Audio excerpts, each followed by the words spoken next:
Hi friends, நான் Malini. Welcome to cook with Malini. இன்னைக்கு ரொம்பவே டேஸ்டி அண்ட் சாஃப்டான தேங்காய் தோசை தாங்க பார்க்க போறோம். நல்ல பஞ்சு போல இருக்கிற தேங்காய் தோசை, தேங்காய் அப்பம்னு சொல்லலாம், தோசைன்னு சொல்லலாங்க.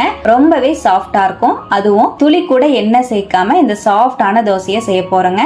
செம்ம சாஃப்டா இருக்கும். ரொம்ப ஈஸியா செஞ்சிடலாம். ரொம்ப டேஸ்டியான இந்த தேங்காய் தோசைய ரொம்ப சாஃப்டா எப்படி செய்யறதுன்னு இப்ப பாக்கலாங்க. ஃபர்ஸ்ட் மாவு அரைக்கிறதுக்கு அரிசி ஊற வச்சுக்கலாம். மிக்சிங் பவுல்ல 2 கப் அளவுக்கு பச்சரிசி சேர்த்துக்கிறேன். நான் இந்த கப்ல பச்சரிசி எடுத்திருக்கேன். இதுலதான் எல்லா மெஷர்மெண்ட்டும் நம்ம எடுக்கணுங்க. அரிசியை நல்லா ஒரு 2ல இருந்து 3 வாட்டி நல்லா வாஷ் பண்ணி எடுத்துட்டு வந்துடலாம். நான் ரேஷன் பச்சரிசி சேர்த்திருக்கேன். நீங்க கடைகள்ல கிடைக்கிற தோசை பச்சரிசி கூட யூஸ் பண்ணிக்கலாங்க.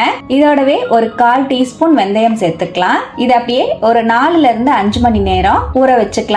அரிசி நல்லா ஊறி வரட்டும். பாருங்க, நான் ஒரு 4 மணி நேரம் அரிசியை ஊற வச்சிருந்தேன். அரிசி நல்லா ஊறி வந்திருக்கு. இப்ப நம்ம ஊறி வந்த அரிசியை மிக்ஸி ஜாருக்கு மாத்தி அரைச்சு எடுத்துக்கலாம். அரிசி எல்லாத்தையுமே நான் மிக்ஸி ஜாருக்கு மாத்திட்டேங்க. நான் கம்மியான குவான்டிட்டிங்கிறனால மிக்ஸில அரைக்கிறேன். அதிக குவான்டிட்டி நீங்க சேர்க்கிற மாதிரி இருந்தா கிரைண்டர்ல அரைச்சுக்கோங்க. இப்போ இதோடவே நம்ம எந்த கப்ல அரிசி அளந்தோமோ அதே கப்ல 1 கப் அளவுக்கு கட் பண்ண தேங்காய் சேர்த்துக்கிறேன். தேங்காவோட மேல இருக்கிற அந்த பிரவுன் லேயர் எல்லாத்தையும் நான் கட் பண்ணிட்டு சேர்த்துக்கிறேங்க. அப்பதான் நமக்கு தோசை நல்லா வெள்ளையா பாக்குறதுக்கு சூப்பரா இருக்கும். அதே கப்ல 1 கப் அளவுக்கு சாப்பாடு சேர்த்துக்கிறேங்க.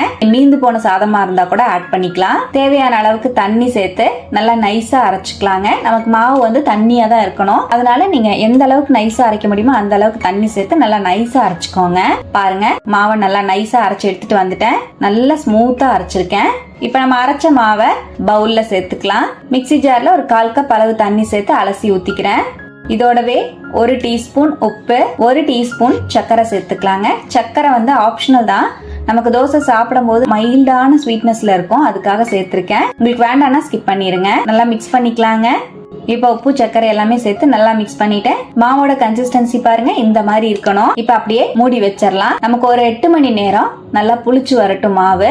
அப்பதான் நமக்கு தோசை செம்ம சாஃப்டா கிடைக்கும். பாருங்க, மாவை நான் ஒரு 8 மணி நேரம் புளிக்க வச்சிருந்தேன். நான் நைட் ஆட்டி வச்சேன். காலையில எடுக்கும் போது மாவு நல்லா புளிச்சு வந்திருக்கு. பாருங்க, நல்லா புளிச்சு வந்திருக்கு. உங்களுக்கு பார்க்கும் போதே தெரியும். நம்ம உளுந்தெல்லாம் எதுவுமே சேர்க்கல, ஆனா மாவு எப்படி பொங்கி இருக்கு பாருங்க. நல்லா கலந்து விட்டுக்கலாம். இப்ப நல்லா மாவை மிக்ஸ் பண்ணிட்டேன். அவ்வளவுதான். இப்ப வந்து நம்ம சாஃப்டான தோசையை ஊத்தி எடுத்துக்கலாம். தோசை கல்ல நல்லா சூடுபடுத்தி இருக்கங்க. நல்லா வெங்காயம் தேய்ச்சி விட்டுக்கிறேன். நான் இரும்பு கல் யூஸ் பண்ணிருக்கேன். நீங்க நான்ஸ்டிக்கா இருந்தா அப்படியே ஊத்திக்கோங்க. நான் இரும்பு கல்லுலயே ஒரு துளி கூட எண்ணெய் சேர்க்காம தான் உங்களுக்கு தோசை ஊத்தி காமிச்சிருக்கேன். நல்லா வெங்காயம் தேய்ச்சி விட்டுட்டேன். இப்ப நம்ம வந்து மாவு ஊத்திக்கலாம். ஒரு 1.5 கரண்டி அளவுக்கு மாவு வந்து சேர்த்துக்கிறேங்க. தேய்ச்செல்லாம் விட வேண்டாம். நமக்கு அப்படியே மொந்தமாவே இருக்கட்டும். அப்பதான் சாஃப்டான தோசை வந்து நமக்கு கிடைக்கும். தோசையில லைட்டா பபிள்ஸ் வர ஸ்டார்ட் ஆகும் போது மூடி வச்சிடலாங்க. மீடியம் டு லோ ஃபிளேம்ல வச்சுதான் நம்ம தோசையை வந்து வார்த்தெடுக்கணும். ஹை ஃபிளேம்ல வச்சிட்டீங்கன்னா உங்களுக்கு கீழெல்லாம் கரிஞ்ச மாதிரி ஆயிடும். அவ்வளவுதான். ஓபன் பண்ணி பார்க்கலாம். தோசை நல்லா வெந்திருக்கு. மேலெல்லாம் நல்லா சாஃப்டா மாவெல்லாம் நல்லா வெந்துருச்சு. இப்ப வெளியே எடுத்துடலாம். துளி கூட எண்ணெய் சேர்க்காம எவ்வளவு ஈஸியா எடுக்கிறதுக்கு வருது பாருங்க. தோசை சூப்பரா இருக்கும். நல்ல வெள்ளை வெள்ளைன்னு தோசை பாக்குறதுக்கு அவ்வளவு சூப்பரா இருக்குங்க. இத ஊத்தாப்பன்னும் சொல்லலாம், ஆப்பன்னும் சொல்லலாம். ஆப்பக்கல்ல ஊத்துனீங்கன்னாலும் உங்களுக்கு ஆப்பம் சூப்பரா வருங்க. இப்ப நான் இன்னொரு தோசையும் இதே போல ஊத்தி காமிக்கிறேன். நல்லா இந்த மாதிரி ஒரு கரண்டி மாவை தூக்கி ஊத்திட்டு லைட்டா ஸ்ப்ரெட் பண்ணி விட்டுக்கிறேன். இப்ப அப்படியே மூடி வச்சிடலாம். தோசை மேல இந்த மாதிரி ஓட்டை வந்ததுக்கு அப்புறமா மூடி வைங்க.